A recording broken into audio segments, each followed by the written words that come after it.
दोस्तों नमस्कार, मेरा नाम रविकांत भारती है। अंधभक्त, गोबर भक्त और नफरतबाजों को इतना बड़ा झटका लगा है कि शायद जो भगवा गमछा पहन के ये लोग स्कूल जाने के लिए कह रहे थे मेरा ड्रेस का हिस्सा होना चाहिए, उसी भगवा गमछा से अपना मुंह छिपा के एक कोने में बैठे हैं।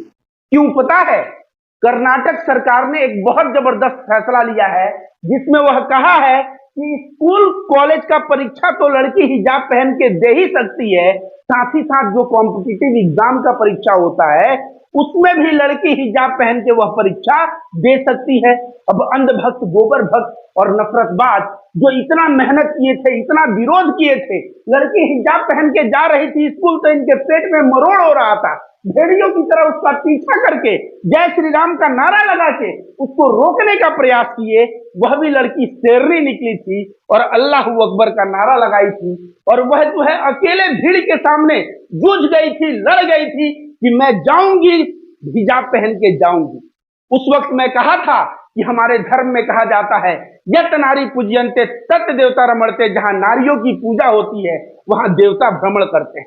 तुम लोग आज भगवान श्री राम का नाम लेके जो इस तरह का हरकत कर रहे हो, भगवान श्री राम को बदनाम कर रहे हो, तुम लोग हिंदू नहीं हो सकते और हिंदू के नाम पे तुम लोग कलंक हो।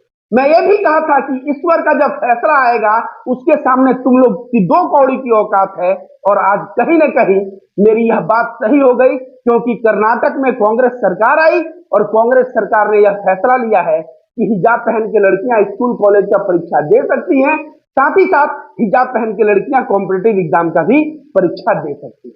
लेकिन कुछ अंधभक्तों के पेट में मरोड़ हो गया है, तो भैया इनको बता दें कि एनईईटी के परीक्षा जो केंद्र सरकार लेता है उसमें भी हिजाब अलाउ है, तो इसमें जब हिजाब अलाउ है तो तुम विरोध तो करते नहीं हो, लेकिन कर्नाटक में जब हिजाब अलाउ हो गया तो तुम्हें बहुत पेट में मरोड़ बन गया। मुझे याद है दोस्तों, वह जो है 2021 का जनवरी फरवरी का महीना उडुपी जगह में जैसे इन लोगों ने उदंडता किया था और उसके बाद पूरे कर्नाटक भर में इन लोगों ने जो उदंडता किया था वह उदंडता पूरा जग देखा था, पूरा दुनिया देखा था। लेकिन आज ऊपर वाला ने इंसाफ भी कर दिया, अब लड़कियां हिजाब पहन के परीक्षा स्कूल कॉलेज और कॉम्पिटिटिव एग्जाम की दे सकती है। दोस्तों आपको याद है कांग्रेस जब आया था तो बोला था कि हम बजरंग दल को बैन करेंगे। अभी तक बजरंग दल को बैन नहीं किया, लेकिन बजरंग दल के जितने भी कुकर्म थे, इन लोगों ने हिजाब का विरोध किया था, उन लोगों ने हिजाब को ला दिया। तो जितने भी इन अंधभक्त, गोबर भक्त और नफरतबाजों के कुकर्म हैं, अभी तो यह ट्रेलर है, पूरी फिल्म बाकी है। तुम लोग देखो, तुम लोग जो कार्य किए थे धीरे धीरे धीरे धीरे वह कार्य बदलता जाएगा। और भैया तुम लोग क्या किए, नियम बनवाए थे, और तुम लोग नियम बनवाए थे कि लड़की हिजाब पहन के स्कूल कॉलेज नहीं जा पाती, तो तुम लोग नियम बनाए थे और नियम बदलवाए थे, लेकिन हम लोगों ने सरकार बदल दिया और कांग्रेस सरकार आया तो उसने नियम को हटा दिया। दोस्तों आप लोगों को बता दें पूरी खबर, यहाँ क्या लिख रहा है, पिछले साल हिजाब को लेकर हुआ था विवाद। कर्नाटक में हिजाब को लेकर बड़ा विवाद हो गया था और कर्नाटक सरकार ने लड़कियों के स्कूल में हिजाब पहनने पे प्रतिबंध लगा दिया। कर्नाटक सरकार के फैसले के खिलाफ राज्य भर में विरोध प्रदर्शन हुए और जब विरोध प्रदर्शन हो रहे थे उससे भी मुसलमानों से जोड़ दिया गया था कि मुसलमान उग्र होते हैं, विरोध प्रदर्शन कर रहे हैं, और मामला हाई कोर्ट में पहुंचा, जहां हाई कोर्ट ने क्लास के अंदर हिजाब पर बैन हटाने की याचिका को खारिज कर दिया। इसके बाद मामला सुप्रीम कोर्ट चला गया, तो कहीं ना कहीं जो हिजाब बैन हुआ था हाई कोर्ट ने भी याचिका को खारिज किया था, लेकिन लड़ाई अभी ऊपर सुप्रीम कोर्ट में चल रही थी। लेकिन उसी बीच देखिए खबर क्या है, सभी परीक्षाओं में हिजाब पहनने की अनुमति। न्यूज एजेंसी पीटीआई के रिपोर्ट के मुताबिक उन्होंने कहा कि कर्नाटक में केवल स्कूल और कॉलेज परीक्षा में ही नहीं बल्कि सभी प्रतियोगी परीक्षाओं में भी महिला छात्रों को हिजाब पहनकर परीक्षा देने की इजाजत दी गई।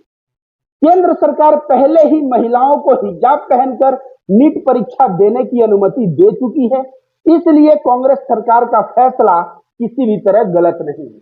तो जिन अंधभक्तों के पेट में मरोड़ मच रहा है, वह विरोध प्रदर्शन कर रहे हैं, उनको मैं कह दूं कि जब केंद्र में बीजेपी सरकार है और उसने नीट परीक्षा में हिजाब को अलाउ करके रखा है, तो उस वक्त तुम्हारा मुंह बंद क्यों हो जाता है? जहां पापा जी का बात आ जाता है तो मुंह बंद हो जाता है, और जहां कांग्रेस की बात आ जाती है तो तुम नाचने कूदने लगते हो। तो तुम लोग जब कांग्रेस ने बैन किया है और उस वक्त उछल कूद रहे हो, तो थोड़ा केंद्र सरकार का भी विरोध करो और बोलो नीट परीक्षा से हिजाब हटा दे। तो ये लोग जहां इनके पापा जी का बात आएगा मुंह शांत कर लेंगे, और जहां जो है कांग्रेस ने कोई अच्छा डिसीजन लिया, इनके पेट में मरोड़ होना शुरू हो जाएगा। दोस्तों देखिए यहाँ क्या लिख रहा है, हिंदूवादी संगठनों ने किया प्रदर्शन का ऐलान।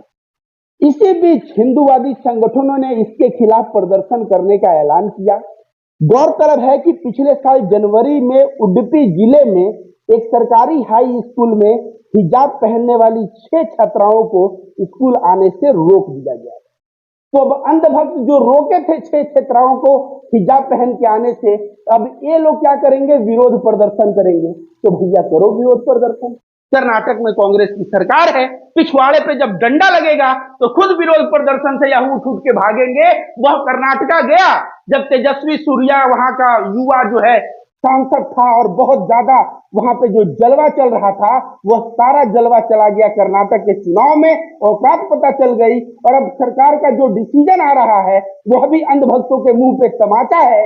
और उस लड़की को मैं सैल्यूट करूंगा जिसने हिम्मत दिखाया, सच के लिए लड़ाई लड़ा, और आज यह लड़की की बात सच हो गई। यह लड़की जिस चीज के लिए लड़ी थी, फैसला सामने आ गया, और वह फैसला कौन लिया, कांग्रेस सरकार ने लिया। और वह फैसला लेकर उसने कहा कि सभी लड़कियां हिजाब पहनकर स्कूल कॉलेज तो छोड़ो, अब प्रतियोगी परीक्षाएं भी दे सकती है। यह अंधभक्तों के मुंह पे जो जबरदस्त तमाचा लगा है, यह तमाचा क्या अंधभक्त बर्दाश्त कर पाएंगे। यह जो गमछा लेके, यहाँ देखिए गमछा लेके स्कूल बोल रहे थे, जब हिजाब ड्रेस का हिस्सा है तो गमछा भी ड्रेस का हिस्सा है। लेकिन यह गमछा क्या आज पहन के स्कूल जाते हैं? यह भगवा गमछा पहन के आज स्कूल नहीं जाते। इनको भगवा गमछा से कुछ लेना देना ही नहीं था। इनको तो लेना देना था मुसलमानों को, कि मुसलमान हिजाब पहन के जाएगी, वह अपने धर्म को दर्शाएगी, तो हम भी अपने धर्म को दर्शाएंगे। लेकिन वह जो है हिजाब जो है वह अपने शरीर को ढकने के लिए पहले भी इस्तेमाल करती थी, आज भी इस्तेमाल करती है, और कल भी इस्तेमाल करेगी। लेकिन ये लोग बस गिन के 10 दिन यह भगवा गमछा पहन के स्कूल ड्रेस में आए थे और उसके बाद भूल गए। तो भैया इन लोगों को एक बीमारी है, जब देखेंगे मुसलमान हिजाब पहन रहा है तो ये भगवा गमछा लटका लेंगे, जब देखेंगे मुसलमान जो है अजान कर रहा है तो ये हनुमान चालीसा पढ़ने लगेंगे, जब देखेंगे मुसलमान नमाज पढ़ रहा है तब इनको हनुमान चालीसा का याद आ जाएगा। मतलब इन अंधभक्तों को अपने धर्म में इतना आस्था है कि इनका धर्म इनको तभी याद आता है जब मुसलमान को अपना धर्म पालन करते हुए या देखते हैं। इन अंधभक्तों को मुझसे सीखना। मैं जो है अपने धर्म के प्रति इतना निष्ठा हूं कि सुबह में ही ध्यान साधना करता हूं, सुबह में ही पूजा पाठ करता हूं। मैं अपना शायद जगह जो पूजा का है अगर घुमा दूं तो अंधभक्तों का सर चक्कर आ जाएगा, क्योंकि उसमें इतने मंत्र और इतने ध्यान साधना से मैं उस पूजा पाठ का उपासना, ये सारी चीजें मैं करता हूं। तो अंधभक्त दिखावे के हिंदू हैं, लेकिन जो असली हिंदू मेरे जैसे हैं वे लोग कभी भी किसी भी धर्म के खिलाफ नहीं बोलते, वे सभी धर्मों को जोड़ने का काम करते हैं। लेकिन अंधभक्त का काम जो है धर्म को तोड़ के देश में अशांति पैदा करना, और ईश्वर अपना इंसाफ करता है, और ईश्वर जब इंसाफ करता है तो अंधभक्तों को ऐसे ही जो भगवा गमछा जो है यहाँ पे पहन के, जो ड्रेस पहन के जाते थे, उससे मुंह ढक के कोना में बैठ के आज मुंह छिपाना पड़ रहा है। और इन अंधभक्तों की बीमारी क्या है, इन नफरतबाजों की बीमारी क्या है, इनके बीमारी का भगवान ही इलाज करे। क्योंकि यह जब भी कोई कुकर्म करते हैं तो उसके पहले हमारे मर्यादा पुरुषोत्तम भगवान श्री राम के नाम को लाते हैं, और इस तरह भगवान श्री राम के नाम को भी बदनाम करते हैं। यहाँ पे छेड़ रहे हैं लड़की और लगा रहे हैं श्री राम का नारा। भैया श्री राम सीता जी के लिए, एक लड़की के इज्जत और आबरू के लिए, एक लड़की के सम्मान के लिए रावण का वध कर दिया, वह लंका तक पहुंच गए। यह श्री राम के सम्मान था, यह श्री राम की शान थी।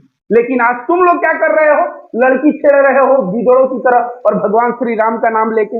भैया तुम लोगों को जो करना है करो, लेकिन हाथ जोड़ के मैं निवेदन करता हूं कि हमारे प्रभु श्री राम जो मर्यादा पुरुषोत्तम थे, उनके नाम को बीच में घसीट के उनके नाम को बदनाम न किया जाए।